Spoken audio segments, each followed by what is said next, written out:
Hello students, this is the fifth session of real numbers and this is the last session of real numbers chapter. We have already completed in the last session all the exercises but today we are going just recap or the summary of the lesson what we have done in this chapter. So in this chapter we have done Euclid's division lemma. Okay, Euclid's division lemma. Okay, I'm just recapitulating the summary what we have learned today until now. What we have learned in this chapter, that is summary. What we have learned: Euclid's division lemma. Where a and b are positive integers and q and r are unique integers which satisfy aq. A is equal to bq plus r, where r is greater than or equal to 0 but less than b. This is the Euclid's division lemma we learned. Then we also learned Euclid's division algorithm. Euclid's division algorithm. I am just writing it in the short form. Euclid's division algorithm. Here we use lemma to derive Euclid's division algorithm. Lemma is nothing but a proven statement which is used to prove another statement, and Euclid's division lemma, using lemma we are going to derive Euclid's algorithm. What is an algorithm again? Algorithm is nothing but a step by step procedure. Whenever you solve a sum, you write a step by step manner to get the answer. So this step by step manner is nothing but an algorithm. It's a procedure. It is a way, the step by step procedure.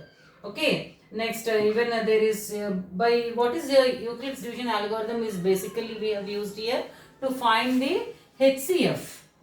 This is step by step process, step by step procedure.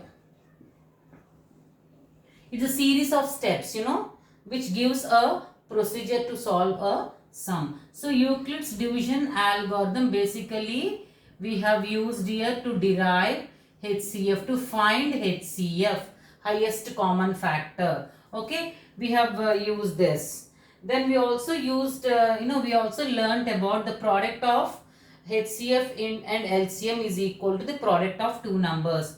We learnt HCF of a comma b and to LCM of a comma b is the product of two numbers a comma b. This is also we have learnt. Okay, so many things we have learnt here. Then after this we learnt about the fundamental theorem of arithmetic. What is fundamental theorem of arithmetic? We have learnt here prime factorization method. Okay, we have found out the prime factors. You have already done all these things in this HCF, LCM, and how we have done prime factorization method and all. Okay, then also we have learnt about revisiting irrational numbers.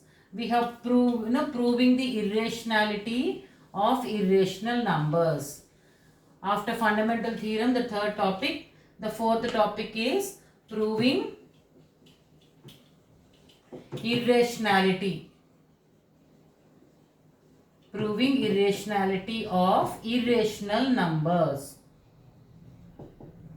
Okay. Like we have taken, there is a irrational number. We know it is irrational, but we have done by taking the contradiction, by taking into account that it is a rational number. Again, proving that it is irrational by contradiction. Okay. So this is also we have done. Then we also have done, about some prime factorization of the numbers. Okay, then we also learnt about the revisiting rational numbers, rational numbers and their decimal expansions, especially the terminating decimal, non-terminating repeating, revisiting rational numbers and their decimal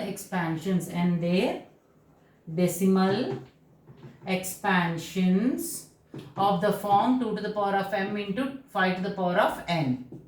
Okay, we have learned this. We have learned about non-terminating repeating. Okay, this also we have done. We have expressed the denominators of the decimal expansion as a product of 2 and 5. The multiples of 2, the powers of 10 can be expressed in the form of 2 and 5 only. So this is all we have done in this chapter. Okay, so we have finished of this chapter, and I'm going to give a worksheet on the entire chapter on Saturday, because on Tuesday in the coming session I'm going to start a new chapter. Okay, so until then, stay safe and stay healthy. Try to go through the textbook again, do all the, start revising the sums, do all the exercises. Any doubts, any clarifications, go through the theory or the topic or the theorems once again. Okay, thank you. Until then, stay safe and stay healthy.